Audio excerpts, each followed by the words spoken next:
Des, Ryan and Gavin, two fat ladies at the Buttery, which of course is the best customer service of the year winner at the Scottish Restaurant Awards. Congrats, guys.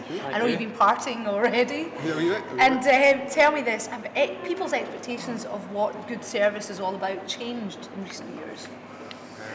For us it's always been the same, it's just now we have it on a grander scale, and that means it's more important and people have a real idea what they expect from us now. Is it an age thing, do you think? Do older people perhaps expect more than maybe younger people who are customers? Well, I would say that our service ethos is pretty much based upon old school principles. So, but I mean, our customer base stretches from 18s up to 88s and beyond, you know. So it's the full gamut of customers. Yeah, full gamut of customers, and I think people's perception of eating out now is just so much better than it was 10, 20 years ago. People eat out much more often, and their expectations are much higher. We're more educated, aren't we? More educated, yeah. But actually the same standards apply as applied before. So older, younger, we all have these expectations. And how do you judge the level of service that a customer might want? Is it easy to call? You can judge perhaps how much interference they want. You know, I mean, there's no point going up to a table 10 times asking them if everything's okay. If on the first occasion they've said yes it is, they clearly don't want to speak to you. It's about gauging the customer properly and understanding what their needs are. If they're in for business, they're not really in to talk to you.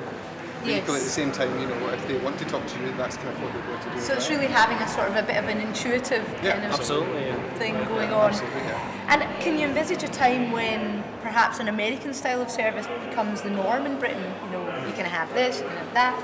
I don't think so. Glasgow. No. Not Glasgow.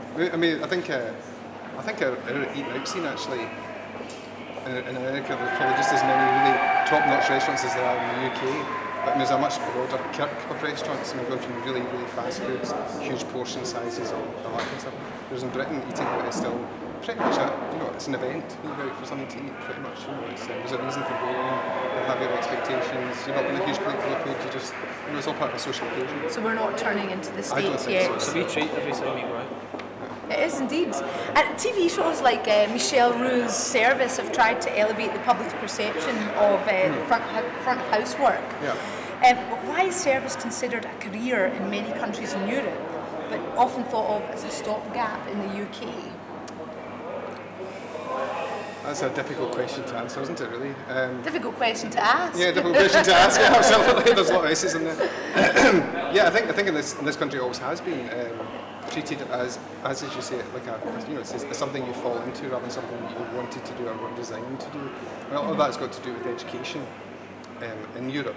Yes. Because the education wasn't taken seriously. No, absolutely not. You know, I mean, it was all done through FE colleges, whereby it was non-cert students who perhaps would be diverted into catering rather than people who had a real chosen career path in that. Yes. Whereas in Lausanne, the hotel school, I mean, the places are so competitive. It costs your parents a fortune for you to be there. Right. So you're going to come out with some really, really, really great information and also, huge skills. And at that level, if you're coming out with a degree in catering, then the chances are you're going to treat you as a professional. Yes. Whereas here, it's we're getting better. Glasgow City College is doing fabulous work. I'm sure they are around all the colleges in Scotland to try and engender a bit more how professional this business is. It's probably one of the toughest trades in the world. So as you say, intuition, getting to know your customer, keeping a keen eye on things, and just being generally aware. Yeah. Is that the key to customer service? Absolutely. Excellent. Well, listen, guys, I've wasted enough of your time. Go and enjoy yourselves. Thanks. Celebrate your success. Thank you very much. Thank you. Thanks, guys.